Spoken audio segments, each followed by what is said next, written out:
கோழை திமுக, கோழை திமுக, சமூக நீதி துரோகி விரோதி திமுக, சாதிவாரி கணக்கெடுப்பு நடத்த துப்பில்லாத கோழை திமுக. திமுக ஆட்சிக்கு வருவதற்கு முன்பு 541 வாக்குறுதிகளை கொடுத்தார்கள்.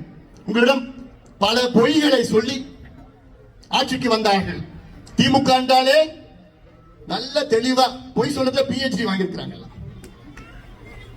புழுங்கு மூட்டை, அதாவது நம்புற மாதிரி போய் சொல்லிட்டு இருப்பான். அதுல எவ்வளவோ வாக்குறுதிகள் கொடுத்தாங்க. அதுல நான் ஒரு சில வாக்குறுதிகள் நான் படிக்கிறேன். அனைத்து தொகுதிகளிலும் மக்கள் குறை தீர்க்கும் முகாம்கள் நடத்தப்படும். ஏதாவது ஒரு முகாம் நடத்தினாங்களா? இப்ப திடீர்னு உங்களுடன் ஸ்டாலின் ஒரு முகாம், அந்த முகாம இப்ப உங்களை விண்ணப்பம் கொடுக்க சொல்றாங்க. 4.5 ஆண்டு காலம் செய்ய முடியாத, 4.5 ஆண்டு காலம் இவர்கள் தோல்வி அடைந்தது ஆட்சி நிர்வாகம். அடுத்தது சட்டப்பேரவை நிகழ்ச்சிகள் தொலைக்காட்சிகளில் நேரலை செய்யப்படும். செய்யறாங்களா? இல்ல. சமையல் எரிவாயு சிலிண்டருக்கு ரூபாய் 100 மானியம் வழங்கப்படும். நம்ம கிடைச்சதாமா?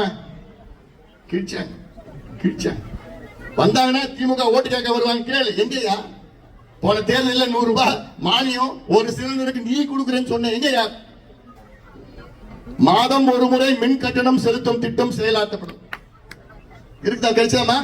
மாதம் கணக்கெடுப்பு நடத்துவோம்னு சொன்னாங்க. நடத்தினாங்களா? கணக்கெடுப்பு மாதம் உங்க மின்சார கணக்கெடுப்பு நடத்தினாங்கன்னா உங்க மின் கட்டணம் பாதியா குறையும். சில பேருக்கு 60 விழுக்காடு குறையும். அதாவது இப்ப நீங்க 2000 ரூபாய் நீங்க மின் கட்டணம் செலுத்துறீங்கன்னா மாதம் மின்சார கணக்கெடுப்பு நடத்தினாங்கன்னா 9,000 ரூபாய் நீங்க கட்டுவீங்க. 2000 ரூபாயில இருந்து 9,000 ரூபாய் தான் கட்டுவீங்க நீங்க. அடுத்தது நியாய விலை கடைகளில் மாதம் 1 கிலோ சர்க்கரை கூடுதலாக வழங்கப்படும். கிடைச்சதாமா? இருக்கிறதே இப்ப சர்க்கரை கொடுக்க மாட்டாங்க.